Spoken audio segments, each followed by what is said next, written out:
Sometimes all the components come together to make the work, so it ends up on screen. You know, but I'm very proud of what I've done in this movie. Your scenes, excuse me, your scenes with Robert Downey Jr. are just memorable. I mean, they are so touching and just so poignant in every way. What was it like when the two of you were shooting those scenes? Between takes or while we were filming? Both. Oh, Robert, we have a lot of fun actually together, you know. I like his sense of humor, he likes mine, you know. But then it's easy to work, it's easy to produce that kind of work when you're working with good actors. You know, you just have that rapport and you have that, that call and response, you know, that sensitivity. And you're both right in sync and you're both right in rhythm, you know. That's special. That's the hook for me. And then when you would have to do another take in between, you would just have jokes and fun. Yeah. And then unless it was very serious, and then we just get quiet, and then you know, we start up again and we throw each other little, you know, morsels of something delicious, and the other person eats it up and comes back with something else, and we just make magic. Well, very wonderful scenes. You have intimate scenes with both of the leading ladies. Do intimate scenes cause you any concern one way or the other? Well, I mean, it's not real. I mean, it's all faking, you know, so that's easy that's some solace for me.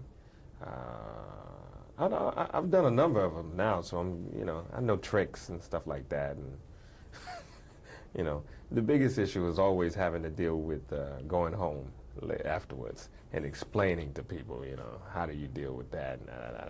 How do you deal with it? I tell them the truth. It's just acting, you know. And I haven't been in a relationship with a woman I've had an intimate scene with, so it's been easy for me. I don't know why, but it just hasn't worked out that way. So I hadn't had that conflict. Do you do anything special to put the woman actress, the actress at ease? I think it would be easier for some than others. Well, I usually bring her over the night before. We take care of it, and then you know, we can get up in the morning and go to work, and then everything is wonderful. Why did I ask that question? Why did I? You know, you got to make them comfortable. It's all about the Benjamins.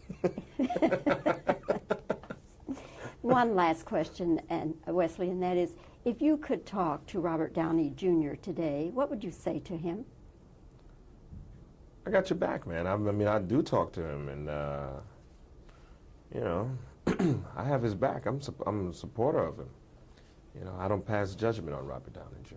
I think he's one of America's finest actors, and we should be sensitive to him and careful of judging too quickly. You know, you can't imagine what it's like to be on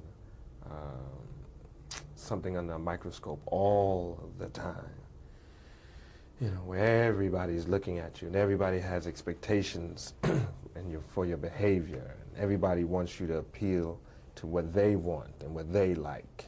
You know, to live that life day to day to day, it creates a hell of a level of frustration. You know, and some people deal with it better than others. You know, spirituality, you got to have a strong spiritual base. You know, keep your feet in the soil. Get out and take your shoes off and run around in the soil a little bit, and draw some Mother Nature energy up inside of you. Keep you grounded. You know, because this can all disappear like that. El Nino comes around. Trust me.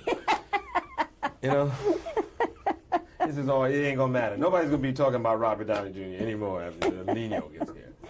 So if your career goes south, you're gonna blame it on El Nino. El Nino, it's all El Nino's fault. I used to be something.